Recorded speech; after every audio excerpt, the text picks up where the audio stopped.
President Abdel Fattah al-Sisi on Tuesday received a phone call from his Russian counterpart, Vladimir Putin. Presidential spokesman, Councillor Ahmed Fahmy, said that the phone call tackled the latest developments in the Gaza Strip, where President al-Sisi reviewed the efforts exerted by Egypt to achieve a ceasefire in Gaza and to allow access to humanitarian aids into the Strip. The two presidents agreed on intensifying efforts that aim at reaching an immediate ceasefire and protecting civilians in Gaza. The phone call also tackled means of boosting bilateral relations between Egypt and Russia.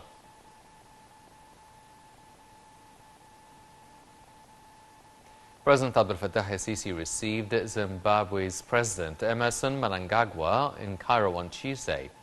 Presidential spokesperson said the two leaders applauded the continued bilateral cooperation. They expressed keenness to back mechanisms to expand ties in all fields.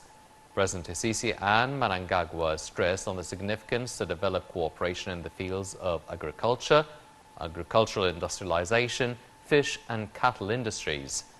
Mnangagwa said his country was looking forward to benefiting from the Egyptian expertise in various domains. They also probed on means of boosting joint African action in light of hosting the Intra-Africa Trade Fair 2023 in Cairo. President Abdel Fattah al-Sisi met Prime Minister Mustafa Madbouli and Minister of Supply and Internal Trade Ali Msalhi on Tuesday. Presidential spokesman Ahmed Fahmy said President al-Sisi reviewed intense efforts exerted by the government to provide people with needed basic commodities and make sure such supplies are not affected by global crises. The meeting also discussed efforts of moving forward with a national project to establish strategic stores and warehouses and to complete the National Silo project. The project aims to secure sufficient stocks of basic commodities and food products throughout the year. This highlights the state's keenness to secure the needs of citizens and achieve the stability for the Egyptian food security situation. Foreign Minister Sameh Shoukry said on Tuesday, Israeli violations of the rights of Palestinian civilians in the Gaza Strip, notably women and children, amount to outright war crimes.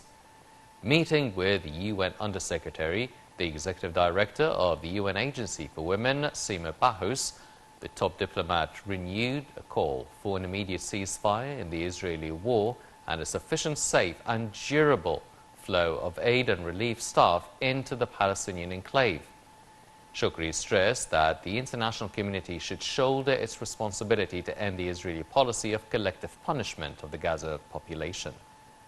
Meanwhile, the UN Women Executive said more than 55,000 pregnant women in Gaza are in danger amid the continuous Israeli bombardment and siege of hospitals that render them out of service.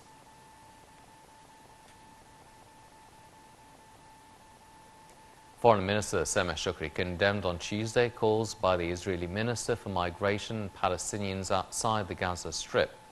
Minister Shoukry described the calls as irresponsible and totally rejected, adding that the remarks show that the Israeli government's policies are contradictory to international law.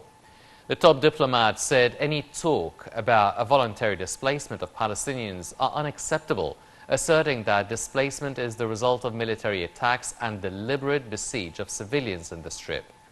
Earlier, the Israeli Finance Minister Bezalel Smotrich said he welcomes the initiative of the voluntary immigration of Gaza Arabs to countries around the world.